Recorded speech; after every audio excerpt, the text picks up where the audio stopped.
Hosanna! Hosanna! When Jesus drew near to Jerusalem that day, he needed a donkey to show him the way. So he sent some disciples to a village up ahead, and like good disciples, they did just what he said. They found a young donkey, more like a colt, tied to a tree with a rope around its throat. And they untied the donkey and got ready to bolt. Someone said, "What are you doing with my donkey, you dolt?" But Jesus told them what to say in that instant, so they said, "The Lord needs it." And that seemed to be sufficient. They brought the donkey to Jesus. He got ready to ride. If he thought he looked ridiculous, well, he took it all in stride. A very large crowd came to see the strange sight of the prophet from up north, filled with power and might. Surely he would save them from the harsh grasp of Rome. Though sitting on that donkey, he looked far from home. They laid down their clothing just to keep down the dust so this prophet wouldn't enter looking filthy and mussed.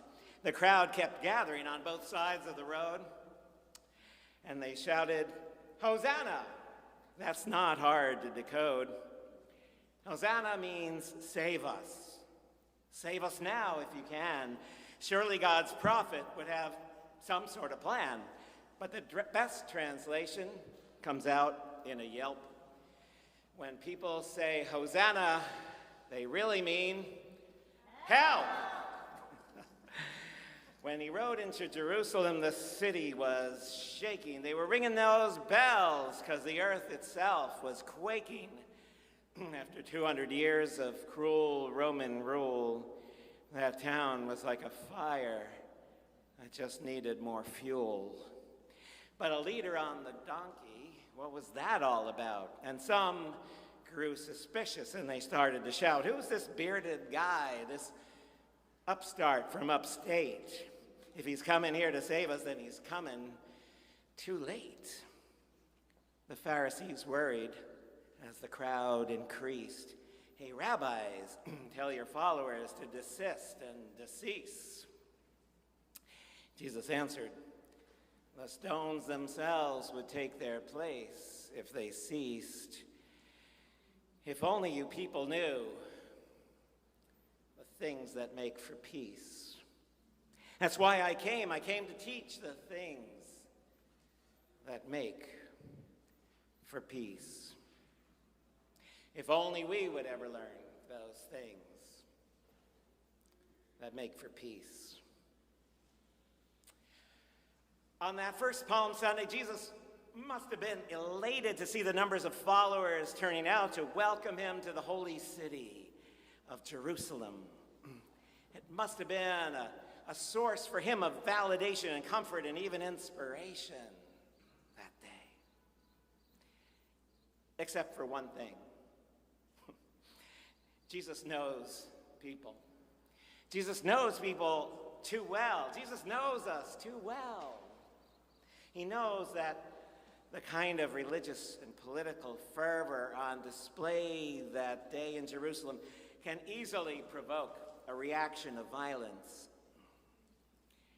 And as we know, because we read to the end of the story, less than a week later, Jesus will fall victim to that violence, murdered at the hands of an oppressive government. If only you had recognized, says Jesus, if only you had recognized the things that make for peace, says Jesus. But you don't, implies Jesus. Now, he's been trying to teach those things, right? Earlier in that same chapter, he's with Zacchaeus, the corrupt, rich resident of Jericho. And Jesus inspires Zacchaeus to make restitution, to make reparations. And a few verses after this Palm Sunday entry, Luke shows Jesus in the temple, turning the tables on injustice, tackling those who prey on the poor. These things, these acts of justice are what make a way for peace. Are we learning? Are we learning? If only you, if even you, says Jesus, if even you could learn to recognize the things that make for peace. Jesus is setting a low bar. Listen to him. He's not saying, here, I wish you were doing the things. I wish you were doing all those things that make for peace. He just says, I wish you could recognize them. Know them when you see them. That would be a start. And I don't think he's criticizing them. He's saying, I wish you, even you who live in Jerusalem, a town whose very name means peace, I wish you could know what makes peace. Jesus is weeping. He's in mourning. He's not judging them, Luke says. He's grieving the situation. He's regretting that he has so little time left to be with them, to teach them, to live with them, to come alongside them. He's not judging them. He's weeping. Luke doesn't present us here with a judgy Jesus. He's a weeping Jesus. You know, this Lent, I decided that I would give up judging other people. And honestly, that provided me such a tremendous relief for as long as it lasted, which was halfway through Ash Wednesday. I should have really given up chocolate. It would have been so much easier.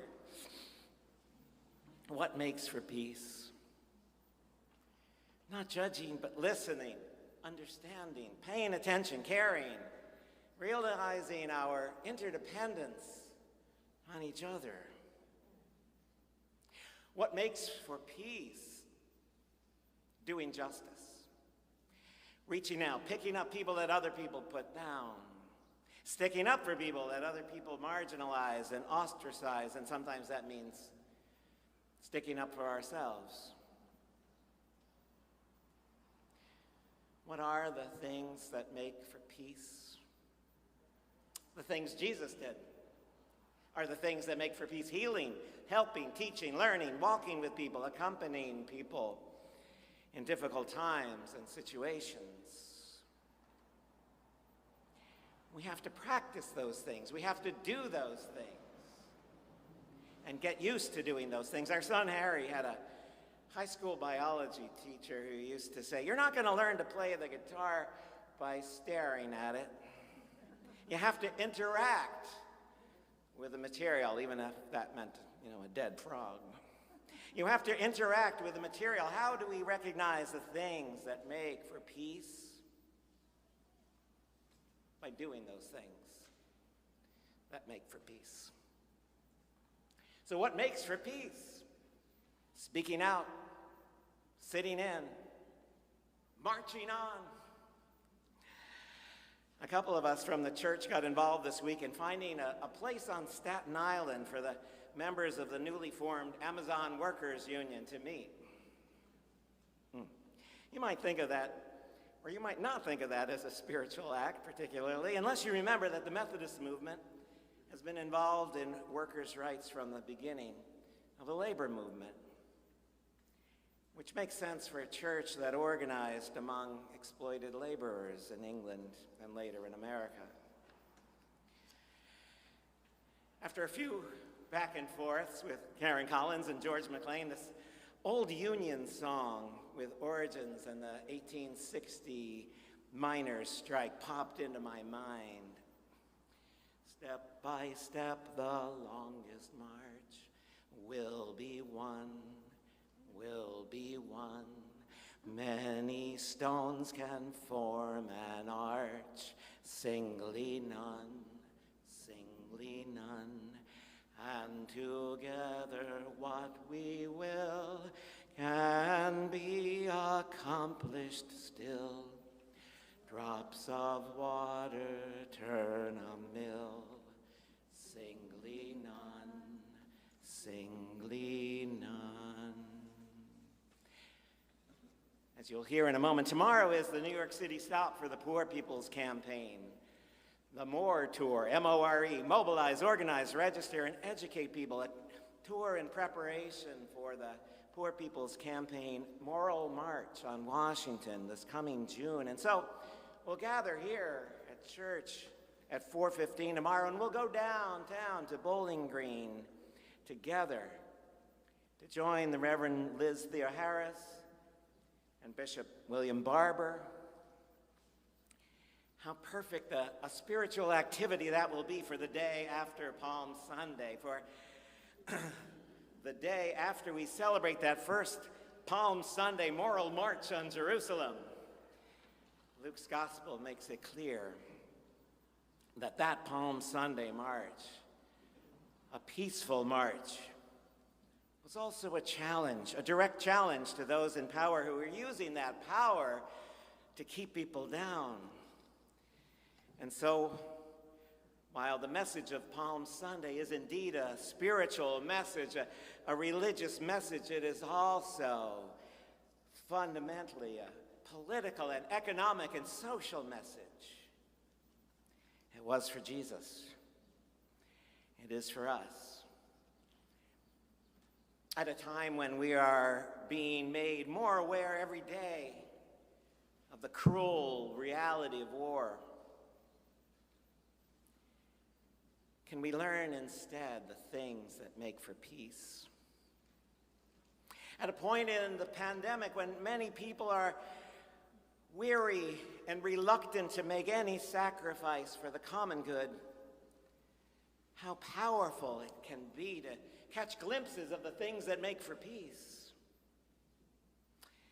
Because when we see them and recognize them for what they are, we may well find ourselves at the gates of God, at a place of peace, ready to enter joyfully with a loud voice, crying, Hosanna!